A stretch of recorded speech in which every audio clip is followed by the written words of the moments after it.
Shalom. Puji syukur kepada Tuhan, saudara-saudara. Hari ini kita boleh tetap beribadah di akhir bulan April. Jadi kita sudah membahas tema ini selama 1 bulan. Aku datang untuk melakukan kehendak-Mu ya Bapa. Paling tidak sudah 6 kali kita mendengarkan pembahasan tema ini. Tetapi biarlah kita tetap fokus.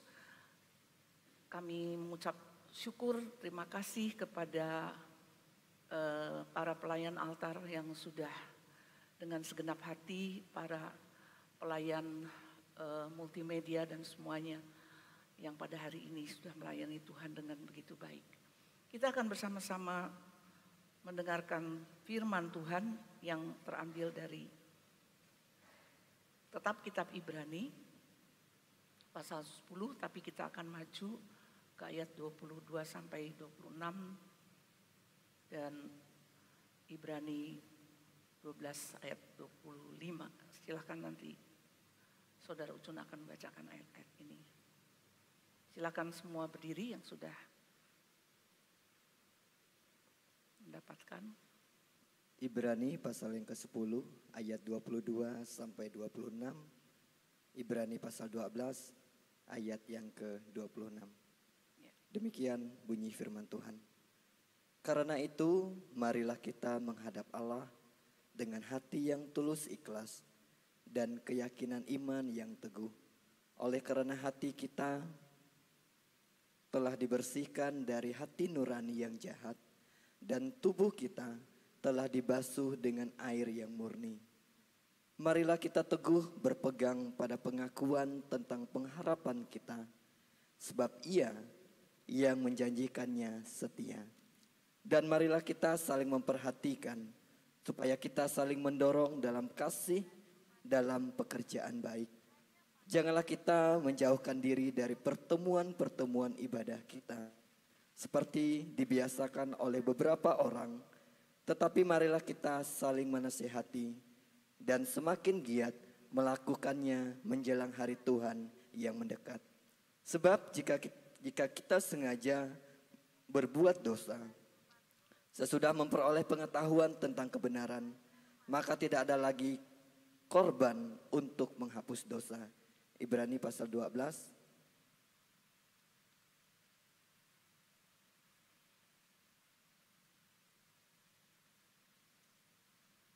ayat yang ke-25. Jagalah supaya kamu jangan menolak Dia yang berfirman.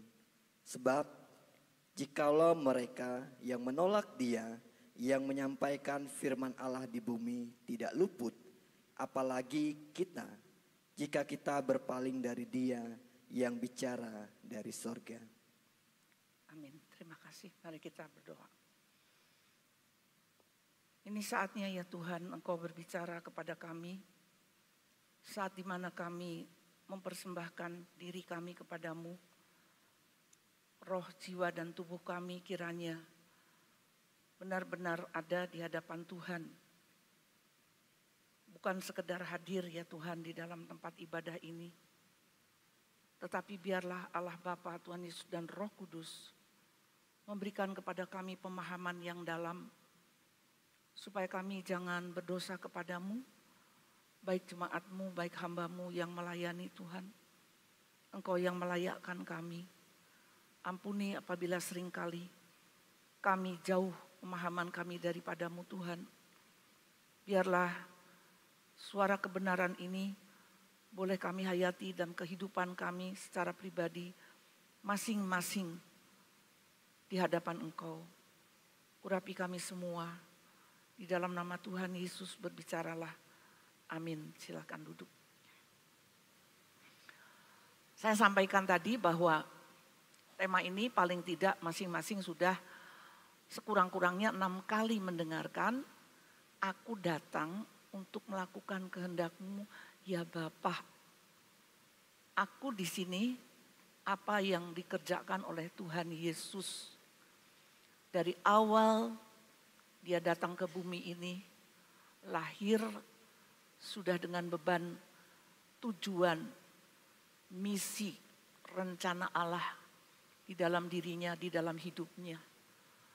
Dia disediakan tubuh untuk dikorbankan dan menjadi persembahan yang sempurna sekaligus menjadi imam. Saya kira apabila saudara-saudara benar-benar menyimak setiap firman Tuhan di setiap hari Minggu dari Jumat Agung dan Paskah sampai hari ini, sudah sangat jelas, sangat gamblang apa yang dilakukan Yesus bagi kita. Yang sekarang ingin saya bawakan, bagaimana kalau akunya diganti, aku kecil. Aku yang berarti saya dan saudara. Datang untuk melakukan kehendak Tuhan. Kalau Yesus kita sudah kupas tuntas tas. Bagaimana dengan aku datang ke dunia ini untuk apa, saudara-saudara? Masih banyak orang, khususnya anak-anak remaja atau orang muda, seringkali mengatakan, aku tidak minta dilahirkan. Betul sekali. Ya, pasti bukan kita minta lahir. Tanggal sekian bulan ini, tahun sekian di dunia. Bukan, pasti bukan kita. Kadang-kadang ada orang yang satu keluarga lahirnya, tanggalnya hampir sama atau bahkan sama, itu bangga ya. Kok bisa ya sama tanggal lahirnya? Kemarin saya mendengar satu ibu di Paskah KW menceritakan, bapak, ibu, anak lahirnya tanggalnya sama semua, hanya bulan dan tahun yang beda ya. Nah, kita lahir ke dunia ini bukan atas kehendak kita. Sama dengan Tuhan Yesus. Yesus lahir ke dunia atas kehendak Bapa. Kita juga lahir ke dunia atas kehendak Bapa. Kemudian ketika kita sudah lahir ini, apakah kita sudah punya suatu tujuan? Juga pasti belum, bukan? Mungkin nanti ketika kita mulai sekolah, kita seringkali ditanya, kalau besar mau jadi apa? Mulailah berpikir-pikir ya. Mau jadi yang tinggi-tinggi, mau jadi pilot, mau jadi dokter, mau jadi orang sukses konglomerat, bahkan mungkin mau jadi presiden, begitu saudara-saudara. Itu maunya kita atau maunya orang tua kita. Kadang-kadang berubah lagi nanti di tengah-tengah SMP, SMA, ya. Bahkan ada saudara kami, ketika kami berkunjung ke rumahnya, masih SMP, nanti mau jadi apa? Mau hamba Tuhan. Sampai SMP selesai SMA, nanti mau jadi apa? Mau jadi hamba Tuhan. Masuk STT 1 semester, tuing, jatuh cinta. Begitu rasanya, ya. Ya, yang pengalaman ketawa. Ya. 1 semester out. Pak John, ingat Pak John? Ya, Pak John yang mengantar, pulangkan saja ke rumah ibunya. 1 semester jatuh cinta dengan dosen, dosen dengan mahasiswa. Habis. Ya.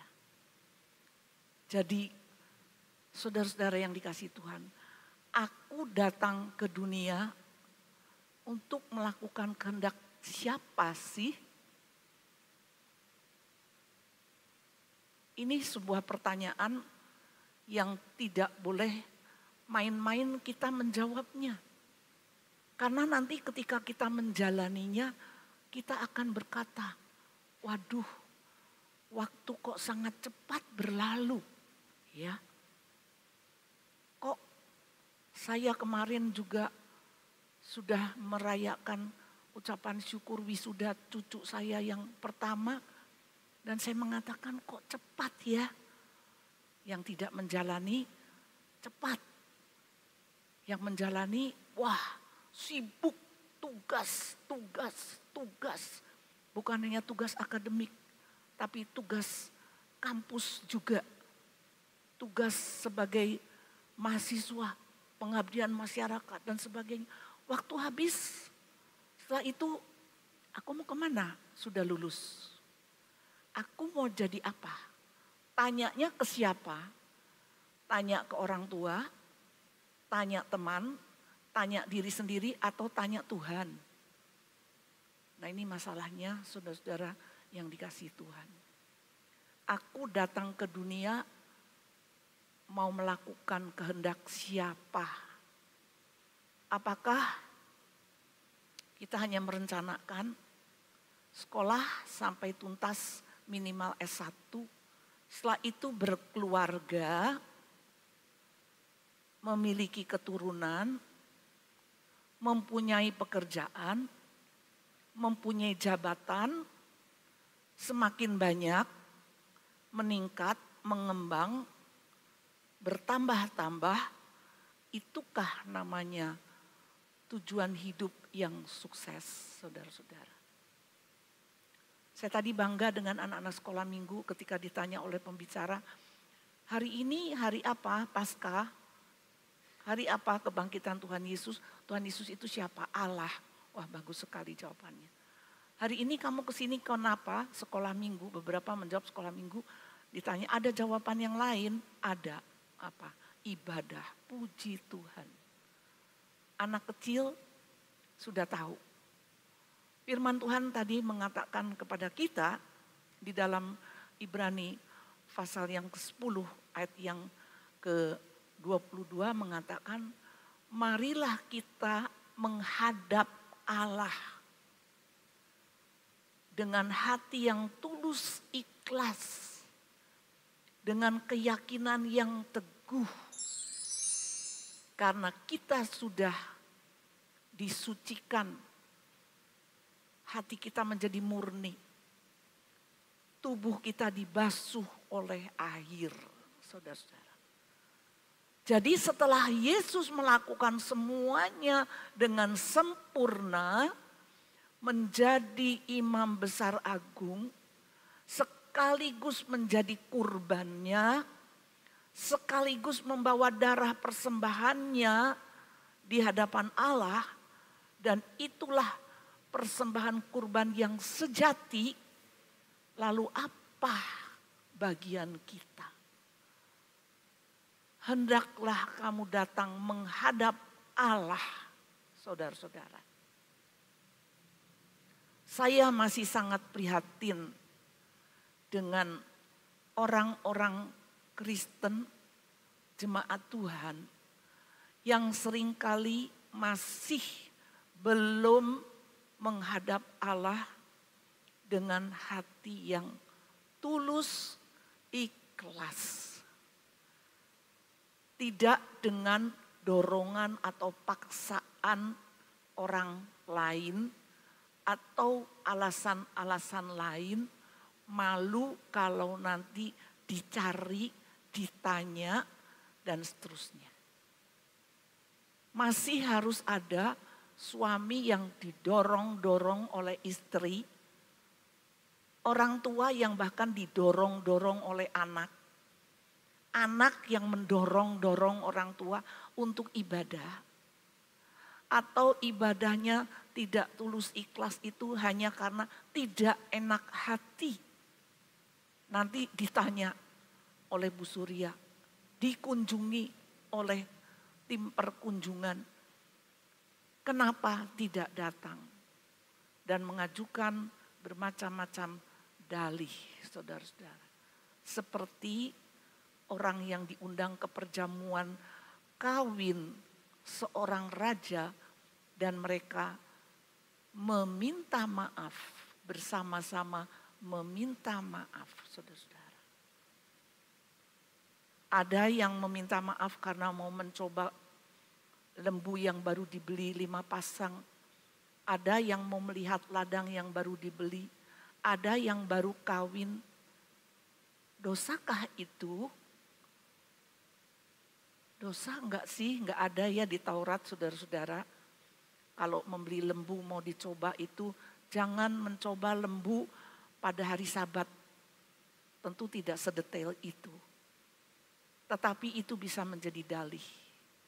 Jadi diundang untuk datang menghadap Allah itu tidak ikhlas. Tidak ikhlas soal waktu, saudara-saudara. Waktu yang kita berikan di ibadah minimal seminggu sekali itu 2 jam, masih minta dipotong lagi khotbahnya yang pendek. Masih dipotong lagi beberapa waktu yang lalu, jangan pakai selamat ulang tahun. Masih dipotong lagi juru syafaat, doa syafaat, doanya terlalu panjang, terlalu lengkap, dikurangi. Aduh saudara, itu berarti tidak ikhlas menghadap Allah. Betapa orang Kristen Yesus melakukan segala penderitaannya itu, menanggung bantahan yang sedemikian hebatnya dengan tekun sampai finish. Tetelestai sudah selesai, tidak ada yang kurang dari semua yang dinubuatkan dalam gulungan kitab, tidak ada yang kurang. Mengapa orang Kristen jemaat Tuhan soal waktu yang bukan juga punya kita, seringkali kita masih tidak ikhlas, saudara-saudara. Prihatin. Hanya karena hal-hal kecil. Jumat kemarin saya ibadah di kaum wanita dan saya menyampaikan di dalam Ibrani pasal 12 yang mengatakan, kita ini mempunyai banyak saksi seperti awan yang mengelilingi kita. Karena itu tanggalkanlah dosa dan beban yang begitu merintangi, dan kita melakukan dengan tekun perlombaan yang diwajibkan bagi kita. Saya tanya ibu-ibu sadar enggak ini lagi berlomba? Sepertinya kok enggak sadar, ya. Kayaknya lagi santai saja. Masa kita lagi lomba? Lomba apa? Ya. Kita berlomba dalam perlombaan yang diwajibkan itu perlombaan iman. Saudara-saudara. Jadi bukan perlombaan atletik. Di dalam Alkitab ada begitu banyak kata pertandingan, perlombaan. Karena apa? Karena di zaman Rasul Paulus menulis surat-suratnya itu banyak sekali pertandingan-pertandingan atletik di Yunani itu. Dan olimpiade-olimpiade pun lahirnya dari sana. Dan mereka mendapatkan mahkota bunga kalau mereka menang perlombaan atau pertandingan hanya untuk flower crown, mahkota bunga kecil. Tetapi kita yang berlomba dengan perlombaan iman, bagaimana di dalam kehidupan kita ini, saudara-saudara, hanya untuk ibadah Jumat Agung saya melihat jemaat kurang puas dengan jumlah yang hadir di Jumat Agung. Karena Jumat Agung jam 5 dan jam 4:30 itu ada apa saudara-saudara? Ketika Jumat Agung masih ingat ada apa?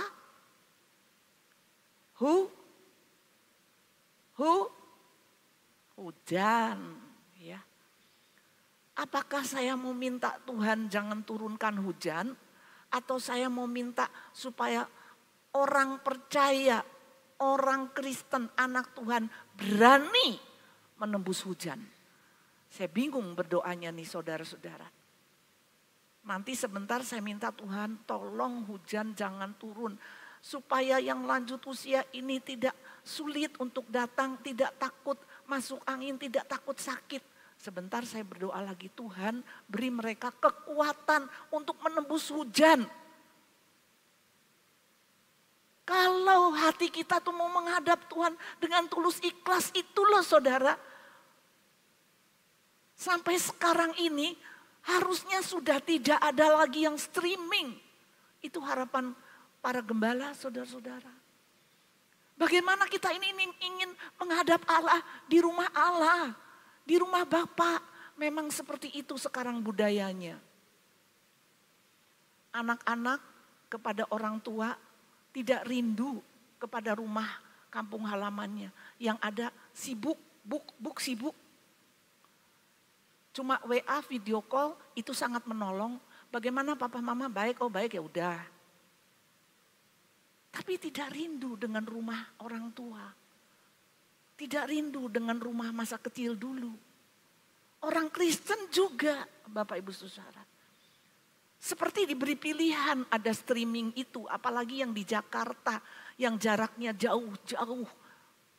Dengan mempertimbangkan bensin, dengan mempertimbangkan macet, dengan mempertimbangkan uang makan setelah ibadah karena sudah lapar. Jadi streaming itu is the best. Saudara-saudara, kita harus menghadap Allah dengan hati yang ikhlas. Itu adalah yang menjadi salah satu kita melakukan kehendak Bapa. Aku datang di rumah Tuhan. Aku datang dengan hati yang tulus ikhlas. Karena apa? Kita punya satu keyakinan yang teguh akan pengharapan kita di dalam Yesus Kristus. Itulah pengharapan yang diberikan kepada kita untuk terus berpegang pada itu, saudara-saudara. Berpegang pada harapan, bukan harapan untuk berlomba di dunia ini menjadi lebih sukses, menjadi lebih berhasil, menjadi lebih banyak menabung, menjadi lebih kaya. Tetapi karena kita sudah disucikan hati kita dan tubuh kita sudah dibasuh oleh air yang membuat kita ini adalah orang-orang pilihan Tuhan. Kalau kita tidak dipilih, kita tidak bisa, saudara-saudara, menjadi orang percaya. Saya mendengar sebuah podcast karena membahas bahwa kebakaran California itu adalah asap terhadap orang Amerika yang pro Israel dan benci Palestina. Ya, mereka katakan itu asap Allah. Mereka benci Amerika karena Amerika benci Palestina. Apa hubungannya, saudara-saudara, dengan di negeri kita ini? Tetapi kemudian ada yang chat di podcast itu mengatakan bahwa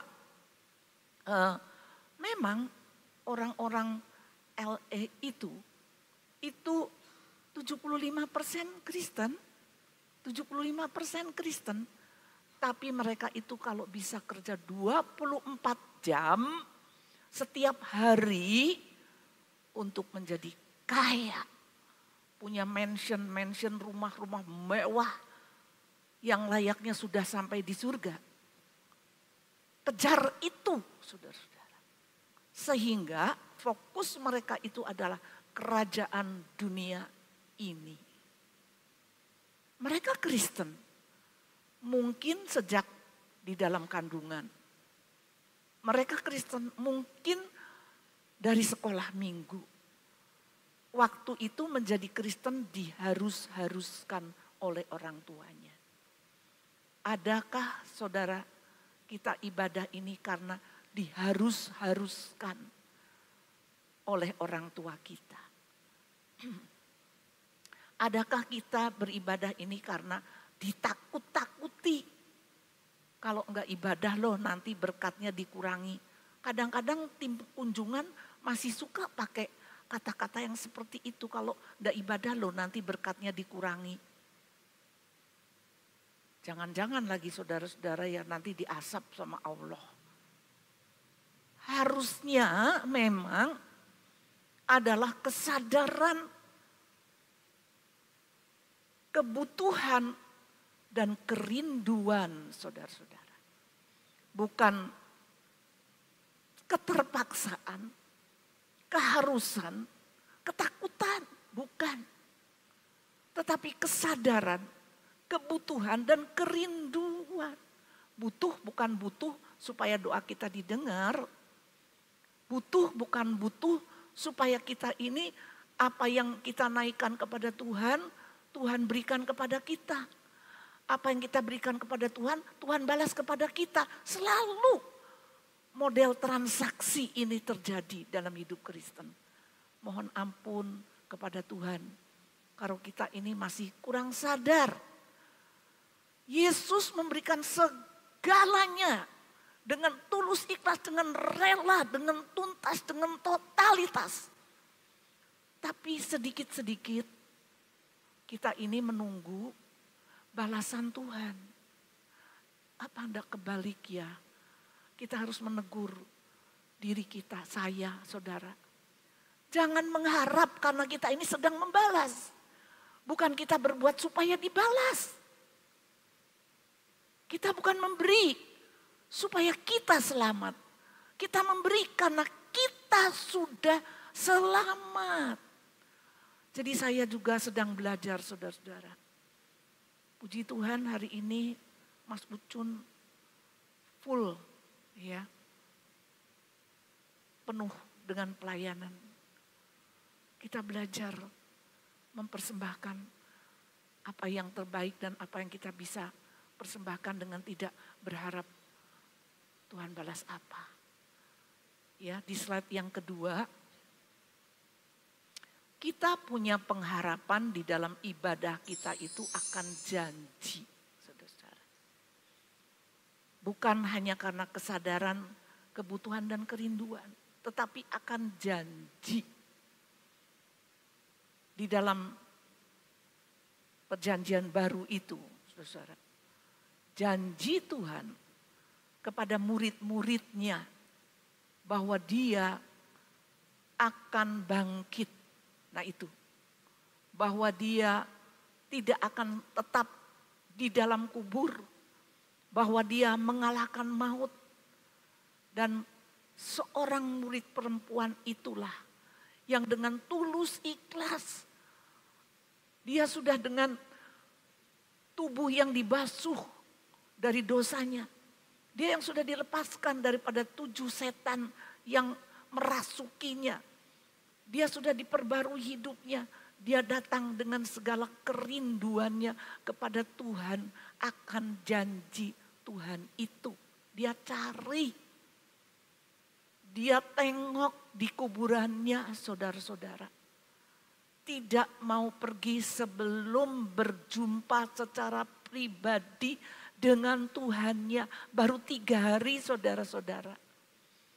Dia ikut terus rangkaian pemakaman ya yang hanya diikuti oleh perempuan-perempuan, tidak layaknya pemakaman Sri Paus ini yang diikuti oleh puluhan ribu orang yang berjejal-jejal di Saint Maria Maggiore untuk menguburkan Paus. Tetapi hanya beberapa perempuan dan yang menunggu dengan penuh kerinduan baru 3 hari tidak ketemu saudara-saudara adalah Maria Magdalena. Itulah hati yang memegang janji dan pengharapan. Sekalipun dia masih samar tentang firman Tuhan. Masih belum paham betul. Tetapi dengan hati yang tulus, dengan keyakinan iman yang teguh, dengan hati yang sudah diperbarui, tubuh yang sudah diperbarui, dia datang. Dan disitulah dia mendapatkan janji yang harus diberikan kepada teman-teman murid yang lain dan beritanya kepada seluruh dunia, saudara-saudara. Di di dalam ayat yang selanjutnya. Mengapa kita harus melakukan itu semua, saudara? Ayat yang berikutnya, kita harus saling memperhatikan, saling mendorong, saling menasehati, dan saling bergiat. Kenapa kalau Tuhan Yesus itu disalib bentuknya vertikal dan horizontal, saudara-saudara? Karena apa? Kalau hubungan dengan Allah itu beres, bagus, hubungan yang sesama manusia ini juga harus bagus, saudara-saudara. Bagaimana mungkin orang yang Tuhan sudah bereskan hidupnya, Tuhan sudah selesaikan dosanya, dosanya dia sendiri, sementara dia masih simpan dosa orang lain, termasuk orang tua, termasuk keluarga besar, termasuk teman sepersekutuan, termasuk teman tetangga dan sebagainya, masih belum bisa, saudara-saudara. Hubungan yang horizontalnya ini baik.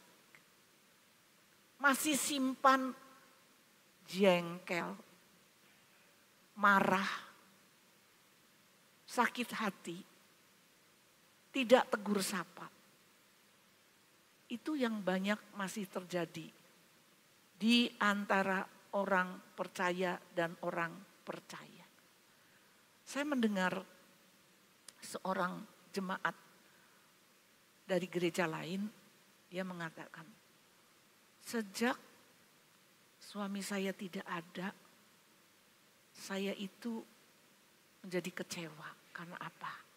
Ketika lemah, ketika butuh pendampingan, ketika butuh penguatan, tidak ada yang mengunjungi sampai 5 tahun, saudara-saudara.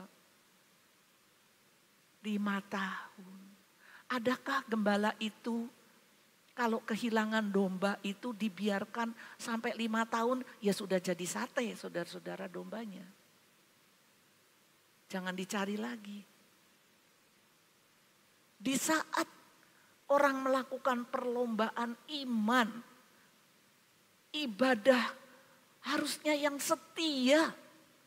Mencari jiwa itu bukan gampang, saudara-saudara.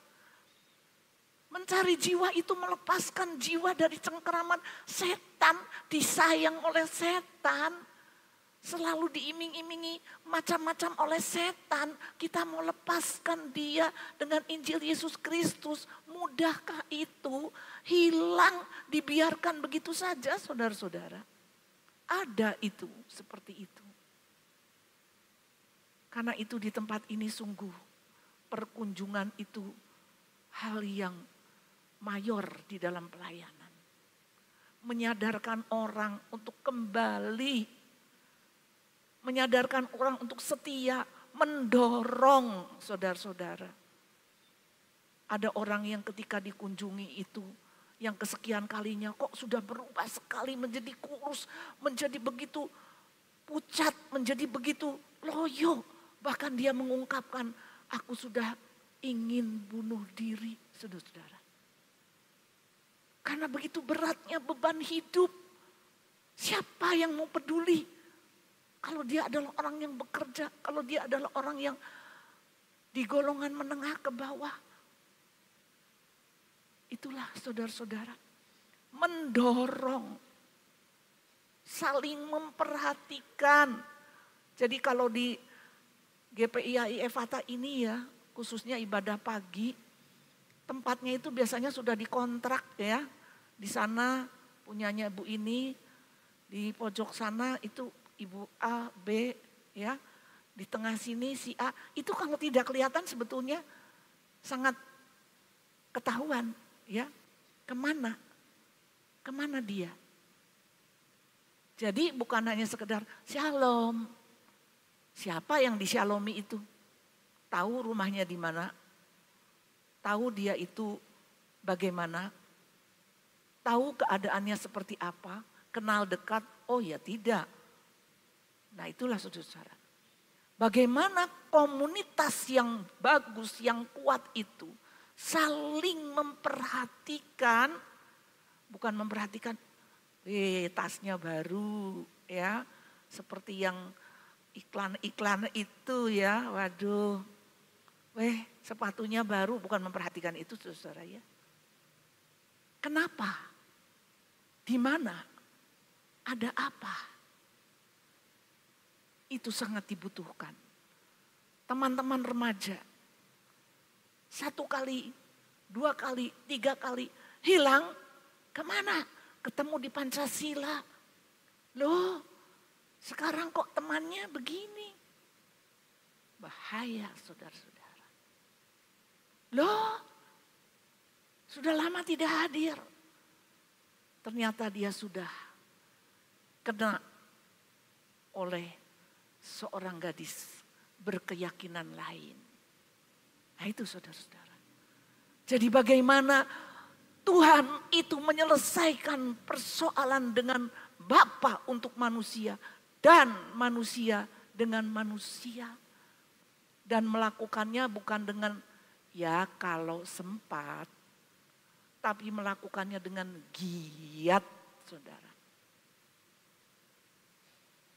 Saya ini kalau masih kuat fisik saya ingin sekali giat saudara-saudara. Kalau tidak terhambat oleh fisik dan oleh penglihatan. Saya ingin saya dilayakkan oleh Tuhan dengan mata yang awut-awutan. Saya mau tetap kalau Tuhan percayakan pelayanan firman Tuhan tanpa melihat wajah orang saya layani.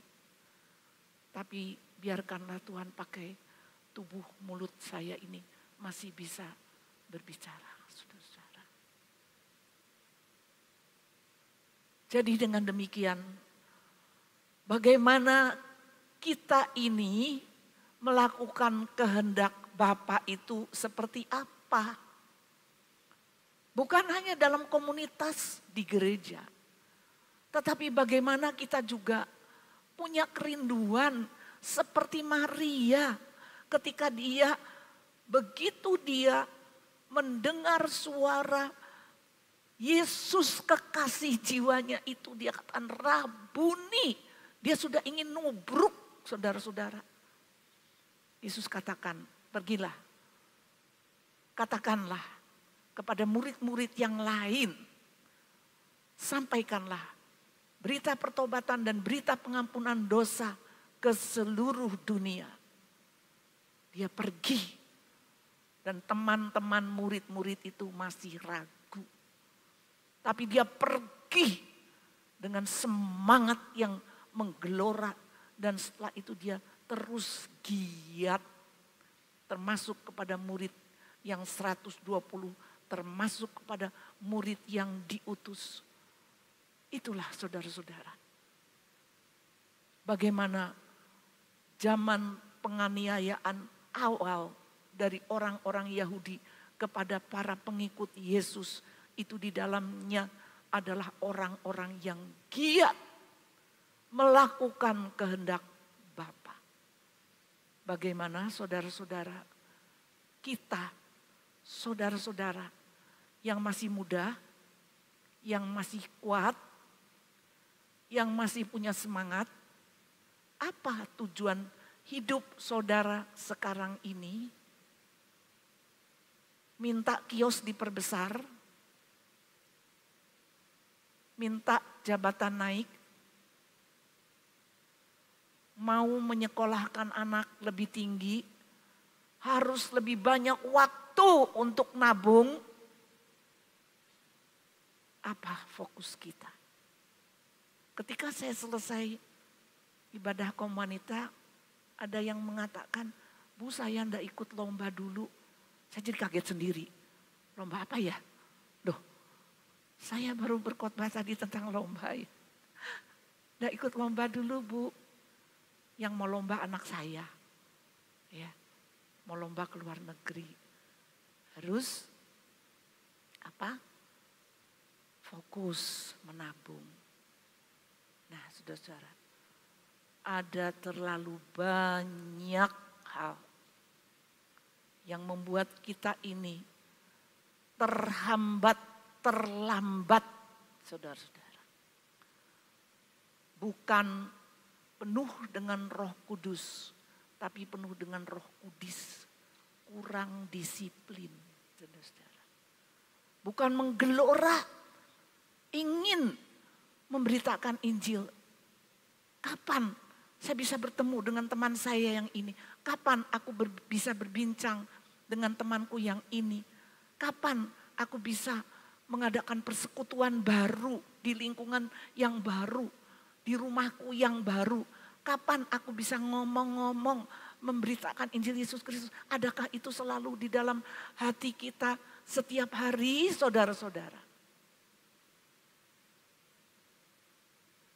Itulah yang harus kita renungkan dalam hidup kita. Bagaimana kita ini berdampak kepada komunitas di mana kita ada. Di gereja, di kompleks, di kampung, di kantor, dan dimanapun. Yang ketiga, saudara, ayat yang ke-25 dan 26. Jangan membiasakan diri meninggalkan ibadah seperti dibiasakan oleh banyak orang. Jadi masih begitu banyak orang Kristen yang membiasakan diri meninggalkan ibadah, saudara-saudara. Terlalu banyak acara, terlalu banyak program, sasaran tujuan kita. Termasuk di dalamnya pertandingan, termasuk di dalamnya buka proyek baru, termasuk di dalamnya buka ini dan itu, membiasakan diri. Itu artinya apa? Berbuat dosa dengan sengaja. Dalam ayat 26. Jikalau ada orang yang sengaja berbuat dosa, tidak ada lagi kurban bagi dia. Jadi kalau orang membiasakan diri meninggalkan ibadah itu, membiasakan diri itu mengkondisikan diri. Ibadahnya itu ya sudah, kalau sempat ibadah, kalau tidak, tidak. Itu tergantung aku. Luar biasa, saudara-saudara. Aku datang di dunia ini untuk apa? Aku datang hanya untuk menjadi tua. Aku datang hanya untuk nanti diserahkan oleh anak-anak saudara ke panti jompo. Aku datang ini mau jadi orang sukses. Dan 20 tahun kemudian kesuksesan kita sudah tidak berdampak lagi kepada diri kita. Tetapi kepada Allah, Tuhan Yesus Kristus, yang sudah dengan totalitas memberikan segalanya kepada kita. Begitu kita biarkan dengan sengaja, tak punya kerinduan, tak punya kesadaran, sekalipun seminggu hanya 2 jam atau di persekutuan-persekutuan yang lain. Aku sudah biasa tidak ikut pikat kok. Aku sudah biasa tidak ikut doa kok. Biasa, saudara-saudara. Itu adalah berbuat dosa dengan sengaja. Dan bagi kesengajaan, hati nurani yang sudah dibarui menjadi tidak peka. Hati nurani yang sudah dibarui menjadi jauh. Kesadaran akan ibadah menurun.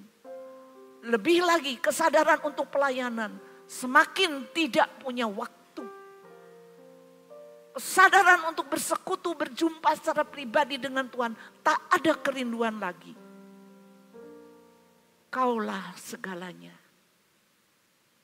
Bukankah demikian hidup kita? Mari kita berdoa.